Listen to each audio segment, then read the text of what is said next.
Welcome, everybody. I wish I could be there, and I wish I could see you, but I guess at least you can see me, so we're halfway there. And so, I just want to say hello to everybody and wish you a warm welcome and great convention and great beginnings in your petition drive. And I'm looking forward to seeing you again soon. I wish I could be there at Western Illinois University and visit with all our new friends in Macomb there. And I look forward to talking with you actually voice to voice and face to face soon. So taking off from where we left things before, this continues to be a really incredible, magical moment, a historic moment where democracy and justice are continuing to break out all over, from the democracy revolutions in the Middle East to the uprisings in Wisconsin and the Occupy protests all over the country.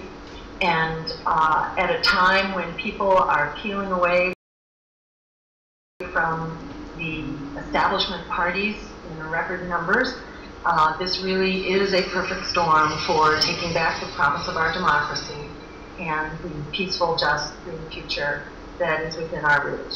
And a presidential election, as you know, has the incredible capacity to reach people broadly and to really present people with the solution that they're looking for, but which mainstream politics works so hard to keep covered up. So this is our effort to break out at a time when we're incredibly needed. And as people know, this uprising of democracy and justice comes out of a time of great crisis, really converging crises on just about every front, between the crisis in the economy, the environment, in human rights, in the expanding war, and in our democracy. And just to name a few, we're looking at continuing bailouts for Wall Street, massive bailouts, layoffs from Main Street, attacks on Medicare and Social Security, declining wages for workers, free trade agreements that take bargaining power away from workers in this country, the expanding wars with the prospects of a whole new and disastrous war on the horizon, with the pending attack on Iran, the privatization of education, the skyrocketing costs of higher ed, and the shameful debt that's being imposed on an entire generation, making them effectively indentured servants for decades to come, the rolling back of racial justice, the attacks on our civil liberties, particularly with the president's signing of the National Defense Authorization Act, the plundering of the environment, and the driving of our climate essentially over the cliff, notably with the president's celebration of the beginnings of the Keystone construction that was announced last week. So on all fronts, it continues to be kind of an SOS emergency that very much needs an electoral voice. The exciting thing, of course, is that people are standing up now like we haven't seen in generations, and providing the leadership that will not come from the political elite. And people are insisting that we need elected leaders at all levels of government, and including Washington and the White House, who refuse to be bought by lobbyist money, and for whom change is not just an election year slogan. So for all these reasons, I'm running for president. In short, there's an incredible movement for democracy and justice. It needs a voice in this election, and it deserves a choice on the ballot. So people are not forced to basically walk into the voting booth and give a mandate for 4 more years of Wall Street rule. And in my view, that would really be throwing away your vote.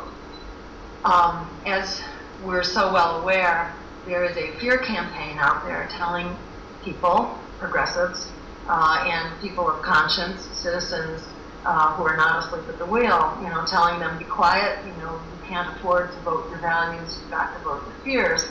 And many people have, accepted that strategy for the last decade and more, but especially for the last decade. And I think we now have a good body of experience behind us showing that, in fact, silence is not an effective political strategy. The evidence is in. It hasn't worked.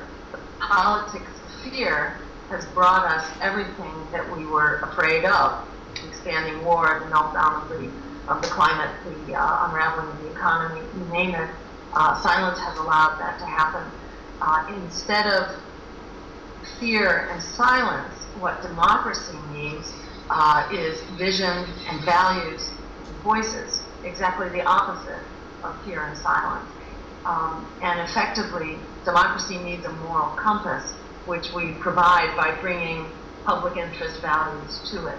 In the absence of our voices as the Green Party, in the absence of our voice, what do we have left? It's basically, corporate spin campaigns. It's public relations campaigns brought to you by Wall Street and the big corporations. So it's not only okay for our voice to be there, it's essential for our voice to be there if we are to work our way out of this incredible quagmire that we're in. So, the minute we regain our voice, and I should mention that the history of independent politics is full of those successes, because where did the New Deal and Social Security come from? Actually from the Progressive Party, and public utilities and the 8-hour day from the Socialist and the Labor parties, abolition of slavery from the Liberty Party, which then drove it into the Republican Party. That even as small parties, even if we're not winning the race, although I wouldn't rule that out, but even when we don't win it in the conventional way, there are other ways that we win it by enabling our democracy to actually do its work. And the minute we regain our voice in this election and in all elections where we participate, the minute we regain our voice, we have won it. Whether we're 2% or 52% of the vote, things change dramatically when our voices are heard again. We can no longer be ignored. We can advance the key solutions that the public already supports that otherwise won't be in the dialogue. And we develop a base from which we can build. So this is the reason for our campaign. We are going like gangbusters, and from the very start of the campaign, it has been like giving out candy at Christmas. And as the folks at Macomb recall, when we began our campaign as part of the mock election, we were running about 3% of the vote if you looked at the numbers, how they had signed up for the various party conventions. We had a very small fraction of the student body. But after 6 minutes of hearing our agenda, we rose from 3% to 27%, pretty close to parity in a three-way race. And we weren't far behind Romney and not much farther behind. We were 5 points behind Romney and not that much farther behind Obama. And that was like, I think all of us were flabbergasted. It was a wake-up call how much, even in a student body like in Western Illinois University that hadn't previously voted Green in large measures, or third party, nor progressive politics, that the politics of the Green Party, the agenda of the Green Party, has basically become every man and woman's agenda that has been abandoned by the Wall Street parties that are running politics in the same way that they're running the economy. So this is that perfect storm, and it's a great time for us to stand up. And I'll just be very quick to summarize what some of the solutions are that we're advancing in our campaign. Excuse me. So the overarching issue is what we call the Green New Deal, which is a set of programs to restore our democracy and to create an economy that's actually working for everyday people. And so the core of the Green New Deal is a full employment program, which is founded on the New Deal that helped get us out of Great Depression. So we would create 25 million jobs, put everyone back to work, end the recession, convert to the green economy that we need for the future, and in the process also combat climate change.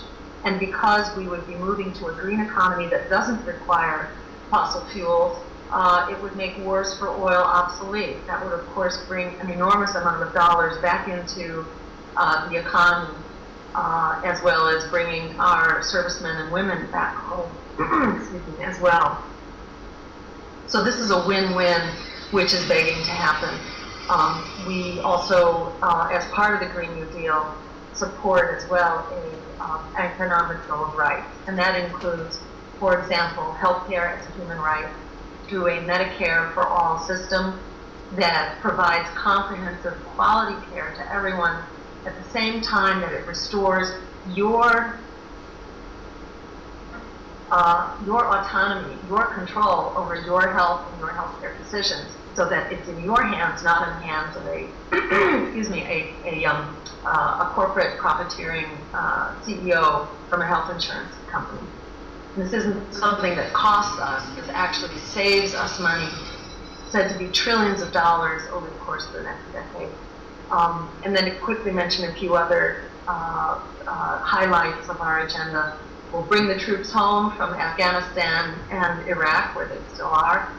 Bring the drones home. Participate and initiate a convention to make drones illegal, because internationally we don't need a whole new universe in the arms race. And I would add also forgiving student debt.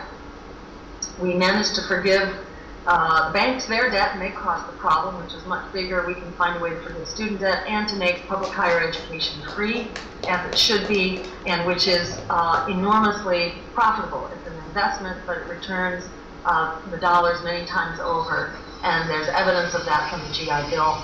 We would also legalize marijuana, because it's a drug which is dangerous because it's illegal. It's not illegal because it's dangerous. And we would also create a welcoming path to citizenship for the immigrants, members of our economy and our communities who are a critical part of the fabric of our communities. And we would end the Obama war against immigrants, which has torn apart more families in his 4 years than George Bush did in his 8. So in a nutshell, that's the story of our campaign. It is a wonderful opportunity to turn what is a breaking point into a tipping point, and to work in synergy with this movement for democracy and justice that is alive and well in the grassroots, and to give it a voice in the voting booth so that we can go forward and seize the moment here during this perfect storm and start building the peaceful, just, green future that we deserve, that is within our reach, and restoring that promise of American democracy. So with that, I will conclude my remarks and give you whatever time is left to throw some questions or comments at me. What is my stand on sustainable transportation? Yes, we see that actually as a critical part of the Green New Deal. That the jobs we would be creating would be nationally funded, but locally controlled and defined. And one of the priorities that we would be seeking to advance is actually a public and sustainable transportation system. So that, the focus there is on public transit that dovetails with active forms of transportation, that is like bike paths and safe sidewalks and things like that. In Copenhagen, 40% of people bike to get to work, and if we were doing that as a society, biking to work and to school, and families, walking with their kids and things like that, that's how you create a healthy community and you build the infrastructure for health. This dovetails with the issue of the healthcare system that we don't have. We have a sick care system that basically creates sickness by design, including the design of our communities. our transportation system and our nutrition for food system. So part of moving to a green economy is creating that infrastructure for health, and an active transportation system is a key piece of that. Of the $1 trillion we spend every year on healthcare costs as a government, spend $1 trillion. We spend another $1 trillion as private individual. But for that $1 trillion that we spend as taxpayers, 75% of that is actually spent on chronic diseases that are readily preventable for a fraction of the cost by doing the right thing up front. So a good, sustainable, and active public transportation system is part of that cure. Thank you. Short question, what about nuclear energy? Needs to be phased out as quickly as possible, and the plants which are especially dangerous, that is, they have overstayed their license period and have been relicensed when they weren't designed to be relicensed, are sitting on earthquake fault, have just serious structural problems. There are many plants, for example, that have the same design as the Fukushima plant. They need to be decommissioned on an expedited basis. And of course, no building of new nuclear plants.